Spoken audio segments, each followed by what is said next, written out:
During World War II and the previous war before that, World War I, women were not expected to play such a big role in the wars. Our country thought women were weak and were not for a challenge. However, women totally defeated that thought.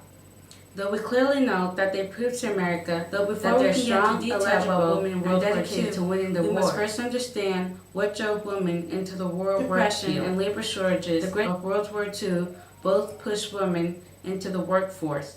Up until those points in history, the lives of many was more dreadful than any other conflict since the years of 1939 to 1945, and demanded more soldiers than any other war before.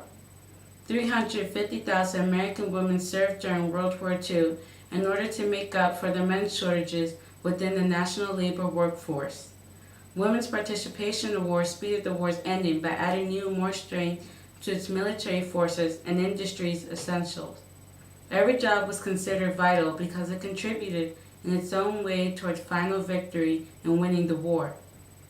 Big employment campaigns tried to convince women to join a service group, force, or club. Multiple poster campaigns, brochures, newspaper advertisements, even sometimes movies tried to convince as many women as possible to join in a wide range of jobs. The most generally targeted women were young, educated, and skilled women between the ages of 20 and 50. Most women workers were excluded from combat duties in the military. At the time, fighting in the combat field was considered a uniquely male job. Most women joined the nurse corps and armed forces so that more men could be sent into the combat field to help win the war. However, World War II wasn't quite easy.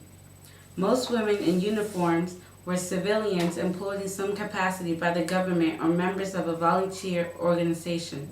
Rosie the Riveter was the national symbol of the female contribution to the American woman war effort. Women weren't quitters. Rosie the Riveter had a more flexible attitude towards jobs here in the U.S., and they also were willing to work more cheaply. Most women had served in one of the many forces available to them.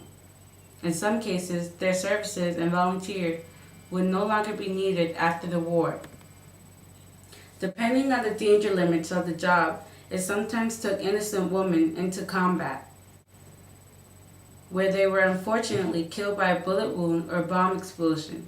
In conclusion, millions of American women played a crucial role in the war by contributing and winning the Allies, regardless of their astounding and sometimes unpredictable difficulty in their all of the women who contributed in the war.